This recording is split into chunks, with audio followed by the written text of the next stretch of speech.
Hello everyone, Mitten here with a new video, this one being a coaching session actually from one of the higher ranked players in my region, fighting against a top player who originates from my region, Puerto Rico. LingLing will be the opponent and the student will be Blender, a Palutena main. Now, considering how games went overall, I will be analyzing game 2 since he performed the best here, and using this, we can find his strong and weak points to find ways to improve his playstyle overall.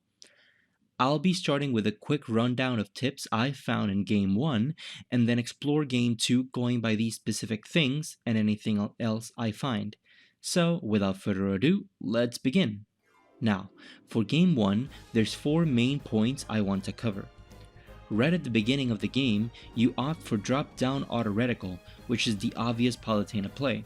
A lot of good players already know how to counterplay this. The main way to avoid auto reticle is to avoid having your hurt box exposed to the detection cone. This could be by doing one of the above: jumping above it, air dodging into it, or having something with intangibility frames overall. In this case, LingLing jumped up to avoid the auto reticle detection box, air dodged in case he got detected anyways, and punished the end lag. Air dodging into you easily assumes from my part he didn't expect the detection to miss, but it could also be a Wi-Fi factor. Now for the second point. When LingLing puts you into disadvantage, you tend to opt for the ledge. While it is not the optimal play, against really good players, they might be preemptively covering the center, as LingLing has been doing here to punish you for trying to gain control. Again, since you opt for the ledge, he did not punish you for this. I've already covered center stage to death in my other videos, but the too long didn't read would be this. Controlling center stage allows you to cut down all the options your opponent has to about half, which allows you to easily read your opponent. Instead of thinking, is he going to retreat or approach, and from where, you now read, is he going to do an air approach, a grounded approach, or just wait in the space he currently has. Reading between these 3 options, up to 2 options, you easily control the pace of the game because you are able to do all of the other options your opponent does not. Now for the third point, you tend to overcompensate for the small openings you give within the game when really you don't need to. If you play it safe and use your small hits with little overcommittal, you'll notice you don't need those big swings anyways, since your opponent will eventually have to come to you, and those small hits will avalanche into way better tools as advantage progresses. And for the final tip, which actually connects to the third tip itself, you tend to overcommit with your punishes, and you end up putting yourself at the ledge. This means because you wanted something to land, or you missed something and you assumed it landed, so you continue the string of whiffs, putting yourself in a bad situation overall. This generally would not be an issue at low to mid-level play, but beyond this, it can easily cost you everything, so you really have to be careful with this.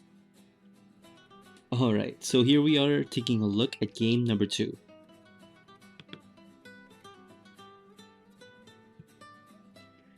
Alright, so here's the beginning of game 2. On the beginning of game 2, you actually do decide to take the center stage, which is very good. However, you still opt for the auto reticle play. Luckily, LingLing here decided to grab the turnip, so LingLing got hit.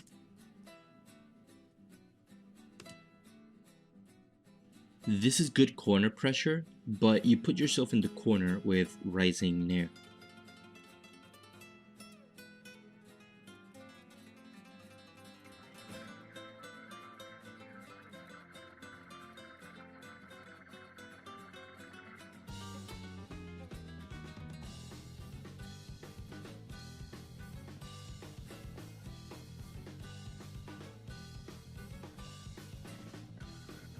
Really good walling with Bear here. I want you to do this a lot more.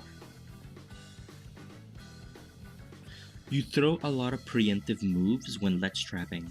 This allows your opponent to punish your hasty options.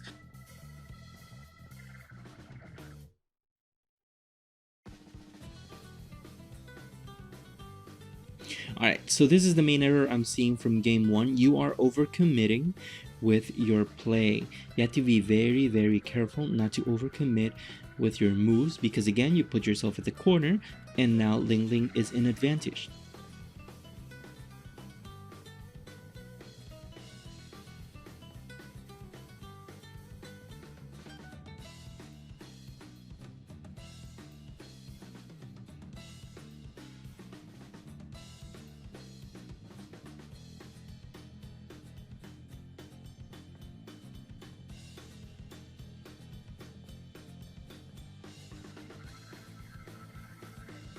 Side B overall is not a good call. It is laggy and serves no purpose here.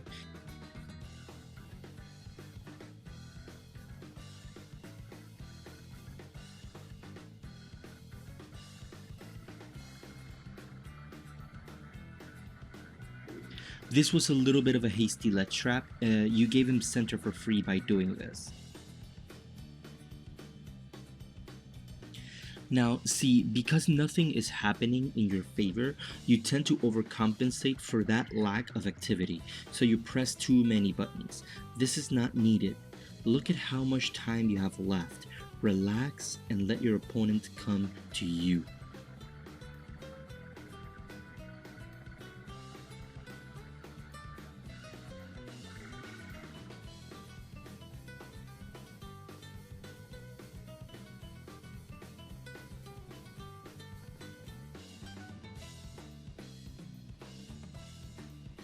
You put yourself into the corner way too many times, and you either start pressing your B buttons or start pressing A buttons fighting player number 3. Play more within the center. If you find yourself in the corner, find a way back in.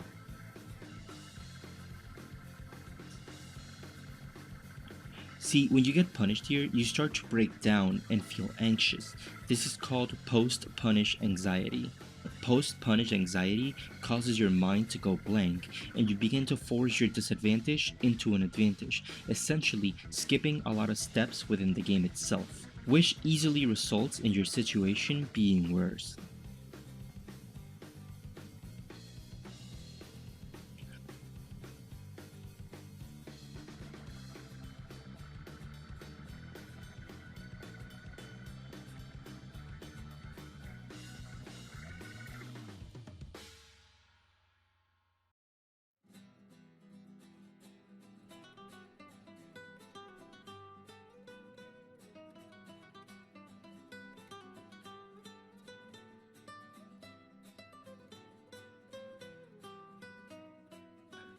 Whenever you respawn, make use of the Angel platform's invincibility and control center stage.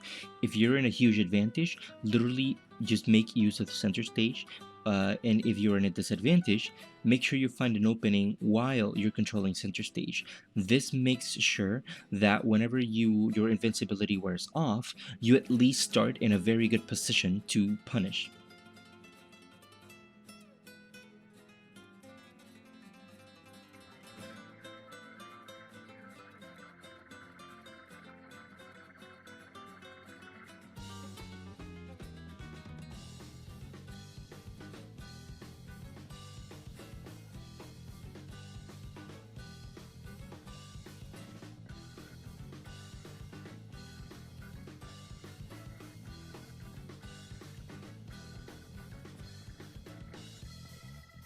This is the kind of walling you need to be doing. Look at how afraid LingLing is to not get buried here. This is where he opts for shields. Now you want to abuse that fear to condition grabs, throw them off stage, and then reset advantage right there.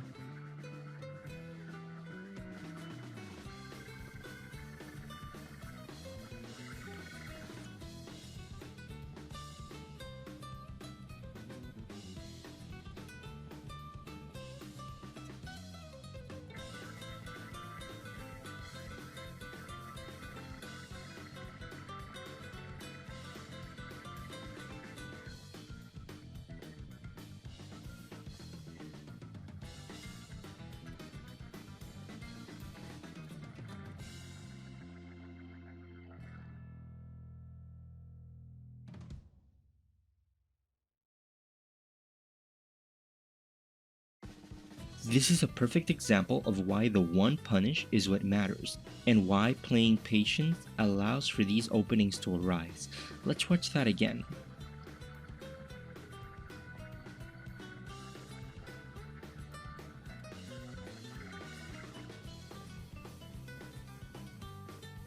That was a full 9% to 61% off of one interaction punish.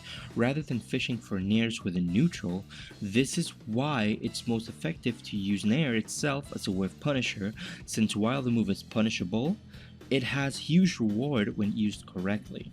So using the move when it is least punishable is the best way to make use of a huge move like nair.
That's about it for the analysis. I did enjoy making this video a lot. So if you have any recommendations about any kind of set, video, or anything like that you would like me to analyze a lot more in depth, throw a suggestion around on the comments box below. I plan on doing this a lot more, specifically because my capture card broke, so I can't exactly just make guides anymore. So I will be focusing right now on this until I can purchase a capture card. So during the meantime, again, thank you guys so much for watching the video. If you stuck for this long, if you're interested in a coaching session or anything like that, please let me know on the socials below on the description. My coaching prices are also in an image below on the descriptions. So if you are interested, again, please let me know, as I do want to support you guys as much as possible, and I do want to make this a really good, effective learning channel for you guys. So again, thank you so much for watching, and hope you guys have a great day. Bye bye.